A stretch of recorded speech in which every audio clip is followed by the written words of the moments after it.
Epidaurus or Piraeus 260? You mean in general, or what I prefer? Yes. Very different, very different. If it comes to open air theater, that's the most beautiful open air theater in the world, Epidaurus. So if you ask me for my opinion concerning open air theaters, I would always go saying Epidaurus. Better than Palais du Pape, for example, which is also open air theater. If it comes to indoor theater, I think Piraeus is kind of. I mean, look around. Yes. So you've been here many times. The audience have admired, many different stages of your creations. Of my life in despair. Of your life in despair. My life in the art and yes. in despair and in permanent crisis. And now we have missed you and your input, and so it's a wonderful time to have you back. I have missed Greece. I didn't miss Greece. I was always here. Every summer I was in Greece. Sometimes twice a year I was in Greece. But you haven't been to the festival. I haven't been to the festival, yes. And we have the pleasure of having two of your productions this year, Oedipus, a new Oedipus, and now we have History of Violence, which has been one of your biggest successes over the years. It has traveled a lot. Yes. Yes? Can you tell us a bit? It has traveled just before COVID. We've been to Tokyo, we've been to New York, we've been to Paris, we've been to Brussels, Luxembourg, Portugal, and other cities have been cancelled because of COVID. We didn't. Are you hoping to? We couldn't go. We are hoping to take up on this, or take over, or to be back in Lisbon or elsewhere, and we were supposed to come to Athens last summer. Of course, but again. So the same situation with Athens. We couldn't go, and now we are very happy to come, and even more. I heard that also Edouard is coming, and so we meet together with Edouard and have a talk with the audience. And this, which is always very special, because Edouard is a very beautiful person, beautiful character, and a very important activist. And his father is my age. I have the same age like his father. Means I could be his father, even though I don't feel like. But it's a new generation, a new voice, and a very strong. But you have been his father in theater now because of this. You opened a new door for his art, his exquisite writing, of course. But tell us, how did you first? Was it the first book that you read of Édouard Louis, The History of Violence? No, I read first Pour en finir avec Eddie Bellegueule, which is his first novel. Yes. And a lot of theaters did this novel on stage, even a theater in Berlin. So I thought, okay, even though I like it a lot, maybe not the best idea to do a version of this. And then his new novel came out, which was L'Histoire de la Violence. And then we were collaborating on the adaptation. We even published the version in French as a book. And yes, so you worked together on the adaptation? We did work together on the adaptation, and then you just mentioned we've been working together with him being an actor on stage, performing his own text, which we just presented at the Venice Biennale. And it's very, very special performance and very, very touching, because First of all, because he does a great job as an actor, so we didn't know that he can do it, but he can. It is as if he was a professional actor, and he's getting better and better. And then, the guy telling this story is his story. It's his father, it's his childhood, so this is very touching. Yes. Do you think, of course his books are, have also a roaring success everywhere in the world, in Europe especially. What do you think that makes his voice so special I think because he makes a connection between the fight for the LGBTQI community and the social question. So it's not only talking about homosexuality, but the link between this issue and the social injustice in France and in Europe. This is so special because, of course, there is still a long way to go for the emancipation and the rights of this community. But if you grow up in a very poor circumstances, in working class milieu, I think 80% the chance is that this makes it even worse and it's even more difficult.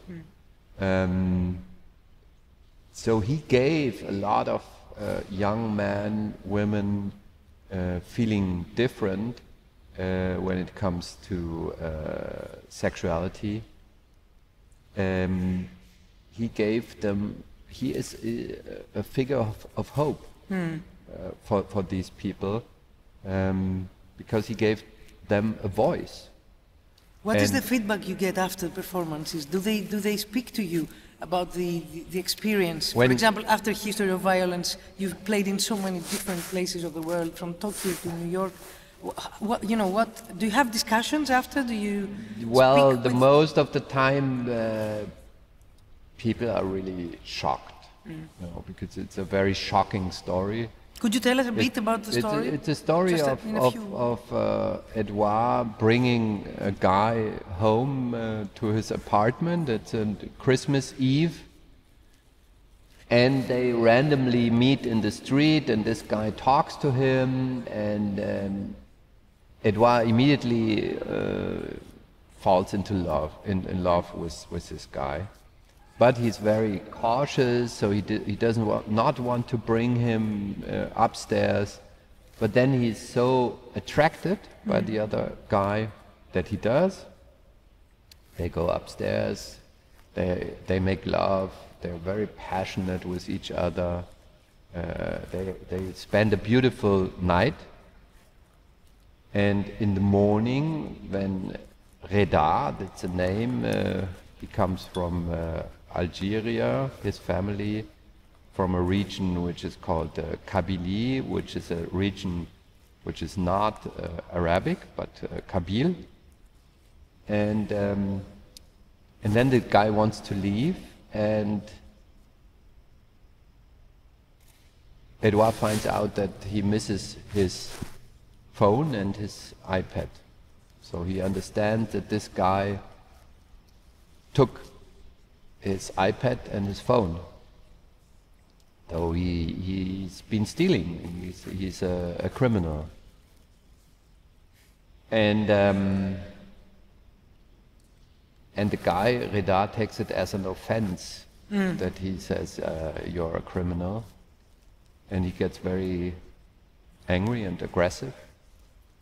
And he pulls a gun at a certain moment and threatens him to kill him and rapes him. And then it's of course also the story is about how to deal with this trauma of rape. How to deal with the fact that you have to go to the police, hospital, and do all the examination, and then this interviewing this policeman asking a lot of questions, and then again you're confronted with very homophobe and racist society, where the policemen say, "Why do you bring a guy, an Arab guy? They don't even make the difference between the Kabyle and the Arab. Why do you bring him into your apartment? You should have known before." And yeah, so this is the play, and this is a novel. It's not a play, and I think it's very disturbing for a lot of audience members because we tell the story in a very fragmented way. So we're touching all the issues, like he's going to his sister is taking care, his sister is telling the story of the rape to her husband, and Edouard is listening, her telling the story. So it's very multi-layered storytelling, and I think in this way of different corridors overlapping, you get an idea of this trauma, how to reconstruct your identity after the rape, how to reconstruct your view on the world after such a trauma. And I think that's why a lot of audience members are very disturbed after this show. You spoke earlier about the power that art has, and we had a discussion also last night. Do you think, Thomas Ostermayer, after all these things you've done and all the, the plays you've studied, all the places you've been, all the worlds you have created, and all the people that have witnessed and been part of your productions, do you believe that art can really change the world?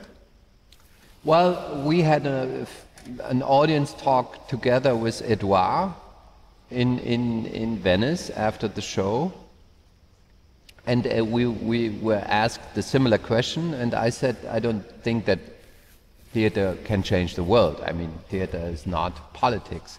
If you really want to change the world, you have to be in the street, you have to be active, you have to be activist, and it's a very, very long way to go, and with a lot of failures, till maybe in the end something will change. But it's an important thing to do. And then Edouard said he's much more optimistic than I am, because he said that his life was changed by watching theater, and amongst also when he was 16 years old, he saw my Hedda Gabler in France, and he said that made such a huge impact in his life that his life changed. So I think individually it can change people, but it does not give an impact so that the whole society changes. But do you feel that also there is a mission that we artists and artistic directors, of course, have? Yes, of course we have a mission. We have a mission to be precise. Thank you very much. Thank you. That's it. Looking forward to watching History of Violence soon.